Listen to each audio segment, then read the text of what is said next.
Before we begin, ask yourself this. How many secrets can a smiling mascot hide? How many screams can be buried beneath cheerful music, flashing lights, and birthday candles? Fazbear Entertainment built its empire on laughter, nostalgia, and the promise of harmless family fun.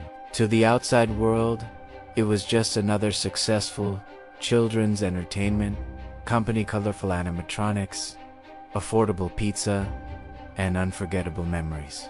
But behind that carefully crafted image, something darker was always watching, something listening, something waiting.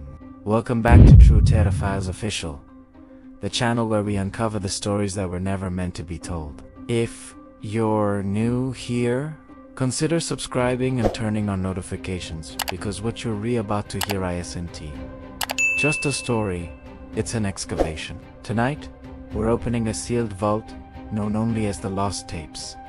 These aren't rumors, fan theories, or exaggerated campfire tales. They are fragments, internal audio logs, corrupted training reels, shredded memos, and erased incident reports painstakingly reconstructed to reveal what Fazbear Entertainment fought for decades to hide. For years, there were whispers, employees who quit without explanation, parents who never received answers, night guards who refused to speak about what they saw after closing time. Officially, Fazbear Entertainment blamed minor technical glitches and isolated accidents. But the tapes tell a very different story, one of repeated failures, ignored warnings, and deliberate silence. The deeper we go, the clearer it becomes. This wasn't negligence. This was a cover-up. As we move forward, understand that some details are disturbing, not because they are graphic, but because they are real within this universe. The fear comes from what was allowed to happen, from what could have been stopped, and from how easily the truth was buried beneath corporate paperwork and smiling mascots. So ask yourself one more question before we continue. If these tapes were never meant to be found, why did someone risk everything to hide them where they could eventually be discovered? Publicly, Fazbear Entertainment insisted that their animatronics were safe, rigorously tested, and designed with multiple failures. When incidents occurred, press releases followed almost instantly, always calm, always vague. Mechanical error, power surge, human misuse.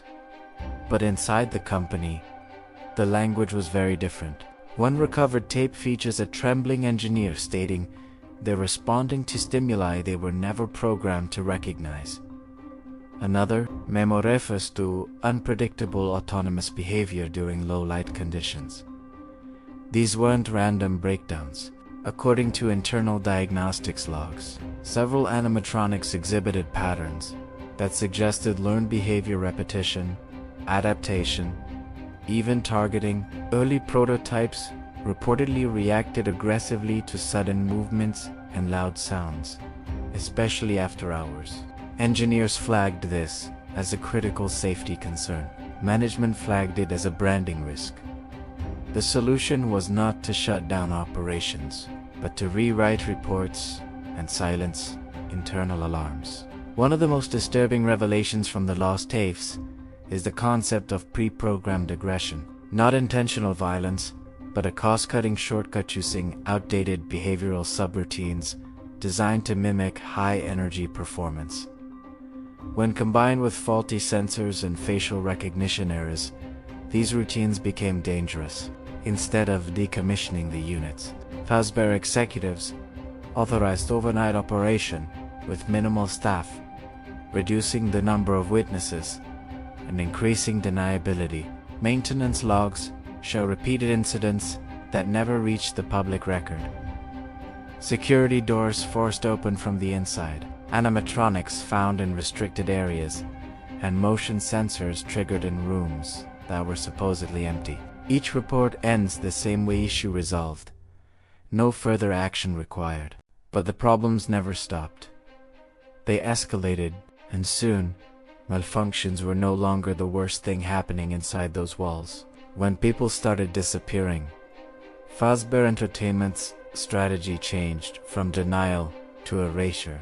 Missing children cases were quietly redirected. Employee records vanished. Surveillance footage was labeled corrupted or lost during system upgrades. According to the lost tapes, at least 7 disappearances occurred within a narrow time frame across multiple locations, all sharing one chilling detail. Malfunction reports were filed hours before each incident. Former employees describe being instructed never to discuss certain nights. One night guard recalls hearing movement after closing, followed by a sudden system reboot that wiped camera footage. Another mentions a locked party room that was unlocked by morning, empty, except for damaged animatronic casing. These accounts were dismissed as stress-induced hallucinations, but when placed side by side, a pattern emerges. One Fazbear Entertainment desperately tried to keep fragmented. Police reports show investigations that ended abruptly, often due to lack of evidence. But the lost tapes revealed evidence existed and was handed over to corporate legal teams before authorities could examine it. Parents were offered settlements. Employees were offered silence. Those who refused were discredited, threatened with lawsuits, or quietly removed from records altogether. Perhaps the most haunting tape is a distorted audio file believed to be recorded accidentally during a system test. It captures a child's laughter, abruptly cutting into mechanical movement, followed by silence. The timestamp places it after closing hours. The file is labeled simply, "Do not archive." Yet somehow, it survived, and now, it speaks for those who no longer can.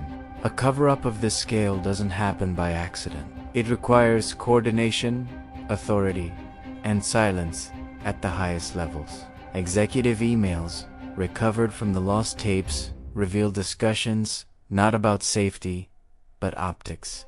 Not about lives, but liability. 1. Executive rights. Public trust is our most valuable asset. Contain the narrative at all costs. Another responds, "It's cheaper to settle than to shut down." Legal teams were deployed faster than emergency responders. Non-disclosure agreements became standard procedure. Entire departments were restructured overnight after major incidents, not to fix problems, but to remove paper trails. Even internal whistleblowers were labeled as unstable or terminated for unrelated reasons. The message was clear: speak up and disappear professionally or otherwise. What's even more unsettling is the implication that some executives genuinely believed the animatronics were evolving, not alive but persistent, reactive, difficult to fully deactivate. Instead of confronting this, they chose to exploit it, turning malfunction into marketing and danger into denial. Fazbear Entertainment didn't just ignore the haunting, they monetized it. And when locations finally shut down, they didn't demolish them, they sealed them. Locked doors, powered down systems, as if hoping that whatever remained inside would simply stay there. But history doesn't stay buried forever, especially when someone leaves behind tapes.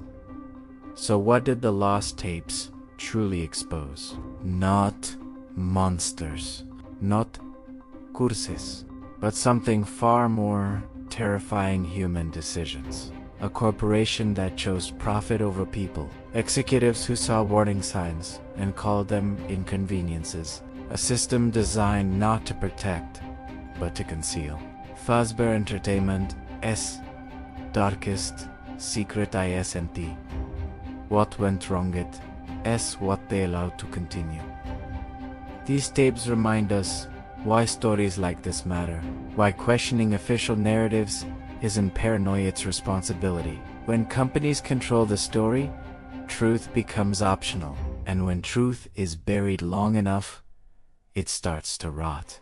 The echoes of what happened inside those pizzerias still linger, not as ghosts, but as unanswered questions and unresolved grief. If you've made it this far, thank you for watching True Terror Files Official. If this story made you think, disturbed you, or opened your eyes, consider subscribing and sharing this video. Every subscription helps us continue investigating the cases others want forgotten. And remember, sometimes the scariest stories aren't about what hides in the dark, but who turned off the lights.